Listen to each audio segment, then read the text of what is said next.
მისცემ შვენიერი გადასარევი და სანამ ამ ტრადიციულ საახალწლო სიმღერას შემოგთავაზებ, შეგახსენებთ, რომ 2026 წელი ჩემო ნიკოლოს ჩვენთვისაც ძალიან სიახლეებით დაიწყო.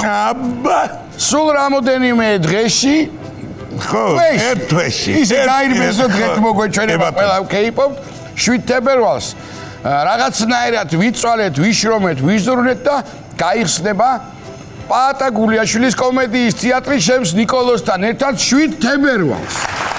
თქვენ გენაცვალეთ რა ხარ ჩემო პაატა, წამოჭერი ეს საკითხი მე მორიდებულად მისამართსაც ვიტყვი დიდი ღომეთ 13 ასურელი მამის 95 ნომერი გახლავთ და იმასაც გეტყვით რომ პრემიერაზე დასასრები ბილეთები აუცილებლად 6-ში იწყება მაგა გაყიდულია, მოდი 7-დან დავიწყოთ და შეგიძლიათ შეიძინოთ ტიკეტ-ჯის ქვემოთ მოცემულ ბმულზე. თუ არ ვწდები 7-საც აღარ არის დარჩენილი, თუმცა ტიკეტი შევძანდით და თქვენ თავად ნახავთ, იმიტომ რომ 45 ადამიანი ეტევა. სულ რაღაც.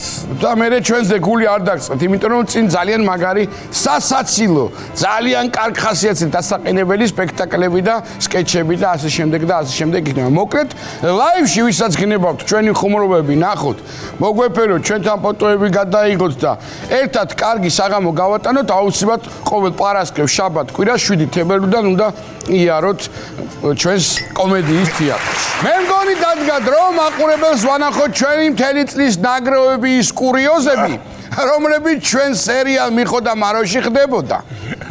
ჯერ სერიალი თვითონ ხო როგორი სასაცილოა და ახლა იქ მომხდარი კურიოზების ნახვას მე ვერ გადავიტანძმავ. მარტო შენ უყურებ მე გავალ მოგიწევს დამიჯერებ.